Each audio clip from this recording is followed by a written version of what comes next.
So ఎంతమందిని encourage చేస్తున్నారంటే మామూలు విషయం కాదు. సో పొదిల వెంకట గారికి స్వాగతం. అలాగే నెక్స్ట్ గడుసు నరసింహం గారిని సాదరంగా ఆహ్వానిస్తున్నాం. ఉపేంద్ర యాదవ్ గారిని సాదరంగా ఆహ్వానిస్తున్నాము.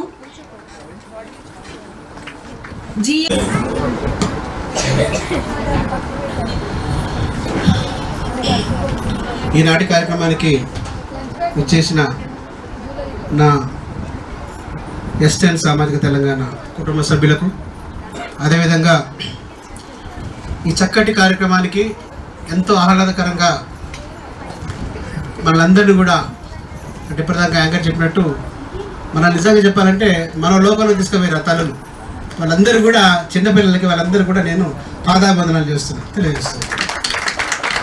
ఇకపోతే ఈనాటి కార్యక్రమానికి సరే మన రిపోర్టర్లతో పాటు కొంతమందిని సంఘ సంస్కర్తలు కూడా మనం పిలవడం జరిగింది. టైం కూడా చాలా తక్కువ ఉన్నది, అందుకని త్వరితగతిన ఈ కార్యక్రమాన్ని ముగించడానికి ప్రయత్నం చేద్దాం. ముందుగా ప్రధానంగా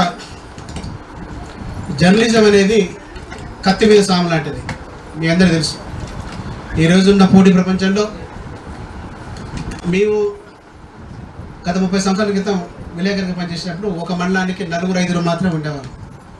ఈరోజు ఆ 4-5 పక్కన ఒక 0 వచ్చింది, అంటే 40-50 మంది అయిపోయారు. అదే హైదరాబాద్లో అయితే 100 కొద్ది ఉన్నారు. ఎల్బీ నగర్, ఉప్పురాయ లాంటి ప్రాంతాల్లో 100 మంది ఉన్నారు. అంటే దానికి ఎట్లా జరుగుతుందంటే జనాభా ప్రకారం రిపోర్టర్లు పెరుగుతున్నారు, అవకాశాలు పెరుగుతున్నాయి, అవసరాలు పెరుగుతున్నాయి. అందుకు అనుగుణంగానే మనం కూడా మన పంతాన్ని మార్చుకోవాలి. విలేకరులు ప్రధానంగా ఇప్పుడు గతంలో ఏముండేదంటే ఈరోజు జరిగిన సంఘటన మనం తెలుసుకోవాలంటే నెక్స్ట్ డే పేపర్ చూసేవాళ్ళం. కొంతకాలం తర్వాత తేజ న్యూస్ అట్లాగే ఈటీవీ వచ్చిన తర్వాత నైట్ 9 గంటలు ఎప్పుడవుతుందో అప్పుడు వార్తలు చూద్దాం అనుకునేవాళ్ళం. కానీ ఈరోజున్న పరిస్థితిలో అట్లా కాదు. పేపర్లో, ఛానల్లో రాకుండా ముందే వాట్సాప్లో వచ్చేస్తారు. ఇక్కడ ఇన్సిడెంట్ జరుగుతుంటే అక్కడ వస్తూనే ఉంటుంది. అంటే అంత వేగవంతమైన పోటీ ప్రపంచంలో మరి విలేకరులు వాళ్ళ వృత్తి కూడా కత్తి మీద సాము లాంటిదే. ఒక ఆయనకు అనుకూలంగా రాస్తే మెచ్చుకుంటాడు, అదే కొంచెం ఆయనకు యాంటీగా వార్త రాస్తే దాడులు చేసినట్టు కూడా ఈరోజు మనం చూస్తున్నాం విలేకరుల మీద దాడులు. ఇవన్నిటికి పరిష్కారం కావాలంటే ఇక్కడ ఒకటే, ప్రతి రిపోర్టర్ కూడా నైపుణ్యంతో కూడుకున్న జర్నలిజాన్ని నమ్ముకోవాలి. మనం ఏదో బ్లాక్మెయిల్ చేస్తాం, వారిని బెదిరిస్తాం, వీరికి వంత పడుతుంటే కాదు, నైపుణ్యం కావాలి దాంట్లో. అంటే స్పష్టంగా మనకు తెలిసిన విషయాన్ని మాత్రమే రాయాలి.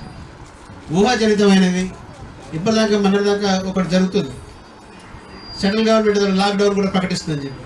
నిజానికి లాక్డౌన్ ప్రకటించేంత పరిస్థితులు లేదు దేశంలో.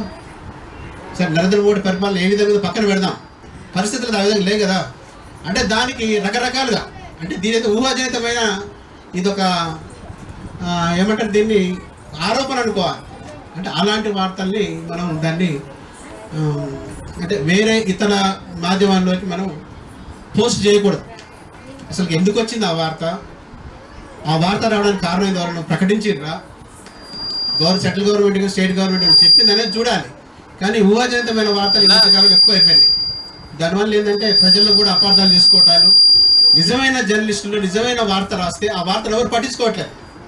మీ అందరూ తెలుసు, మనందరికీ ఒక నానుడు ఉంది, ఏదో మంచి చెప్పేసరికంటే చెడు అంటే అక్కడికి దూరం వెళ్ళిపోద్ది అంటది. అందుకని ఆ విధంగా ఆ కోణంలో వార్తలు వస్తున్నాయి. దాన్ని ప్రసార మాధ్యమాలు కూడా కొంత ఈ మధ్య విపరీతం తీసుకుంటున్నారు. ఇక్కడ రేటింగ్ వ్యవస్థ ఒకటి ఉంది, పెద్ద ఛానళ్ళు వాళ్ళ రేటింగ్ రావడానికి రకరకాలుగా ఆ హీరోని అట్లన్నది, ఈ హీరోని ఇట్లా, అంటే రకరకాలు. ఏంటంటే వాళ్ళ రేటింగ్ పెరగాలి. దానివల్ల ప్రజలకు ఏమైనా అనకూడదంటే ఏమనకూడదు, కానీ వాళ్ళ రేటింగ్ పెరుగుతుంటే వాళ్ళకి యాడ్స్ ఎక్కువ వస్తాయి. ప్రధానంగా పేద ప్రజలు ఎన్ని సమస్యలు ఎదుర్కొంటారు, బడుగు బలహీన వర్గాల ఆర్థిక పరిస్థితులు ఏమున్నాయి అనేది మనం ఆ కోణంలో తీసుకున్నట్టయితే మనం చేస్తున్న వృత్తి ధర్మానికి కొంత న్యాయం జరుగుతుంది అనేది నేను ప్రధానంగా నమ్ముతాను. ఆ నమ్మకంతోనే మీరు కూడా ఉండాలని చెప్పి నా సామాజిక తెలంగాణ ఎస్టేట్ న్యూస్ ఛానల్లో పనిచేస్తున్న విలేకరుల మిత్రులందరూ కూడా నేను తెలియజేస్తున్నాను. ఇకపోతే ఉగాది పురస్కారాలు ఇప్పటిదాకా మా మిత్రులు చెప్పారు. 2010లో పత్రిక ప్రారంభించి 2011 ఆర్ఎన్ఏ వచ్చిన తర్వాత ఇప్పటికీ దాదాపు ఒక 15 సంవత్సరాల నుంచి సమయ తెలంగాణ పత్రిక నడిపిస్తున్నాం. ఫస్ట్ తెలంగాణలో మొట్టమొదటి తెలంగాణ పత్రిక, అంటే ఇతర పత్రికలు ఉన్నాయి కానీ తెలంగాణ పేరు మీద ఉన్న పత్రిక మన పత్రిక. మన పత్రిక వచ్చిన తర్వాతనే నమస్తే తెలంగాణ ఇతర పేపర్లు చాలా వచ్చాయి అనుకోండి. సరే, ఎవరి పంతాలో వాళ్ళకు ఉంటుంది. మన పంత మాత్రం సామాజిక న్యాయం, స్వావలంబన, సాధికారత ముఖ్యంగా ధ్యేయంగా మన పత్రిక పనిచేస్తుంది. ఆ కోవలోనికే నా విలేకరుల మిత్రులందరూ కూడా అదే దారిలో నడుస్తుందని చెప్పి నేను విశ్వసిస్తున్నాను.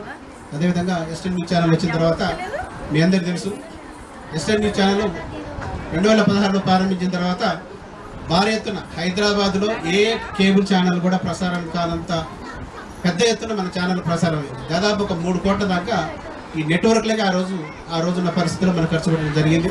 కానీ ఈ రోజు వచ్చిన తర్వాత ఈ మామూలుగా ఏది యూట్యూబ్ వచ్చిన తర్వాత విపరీతంగా అరిగిపోయింది. అంటే కేబుల్ ఛానల్కి విలువ లేకుండా అయిపోయింది.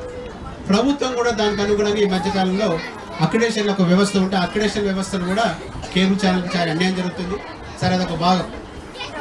ఇక్కడ ప్రధానంగా సామాజిక తెలంగాణ ఎస్టర్న్ న్యూస్ ఛానల్ ఆధ్వర్యంలో పదుల ఫౌండేషన్ సారథ్యంలో ఉగాది పురస్కారాలు అందజేస్తున్నాం. అంటే గతంలో కూడా మేము ఎస్టర్న్ అవార్డ్స్ ఇచ్చేవారు, కానీ ఈరోజు ఈ సంవత్సరం నుంచి ఉగాది పురస్కారాలు ఈరోజు స్టార్ట్ చేసినాం. ఉగాది పురస్కారాలకు ఎంపికైన మిత్రులందరూ అంటే విలేకరులతో పాటు కొంతమంది సంఘ సేవకులకి, ఎన్జిఓ వారికి అందరికి కూడా మేము ఈ అవార్డు ఎంపిక చేయడం జరిగింది. వాళ్ళందరూ కూడా మరొకసారి కృతజ్ఞతలు తెలియజేస్తూ, మీరు మున్ముందు కూడా సమాజానికి ఉపయోగపడే ఆలోచన చేయండి.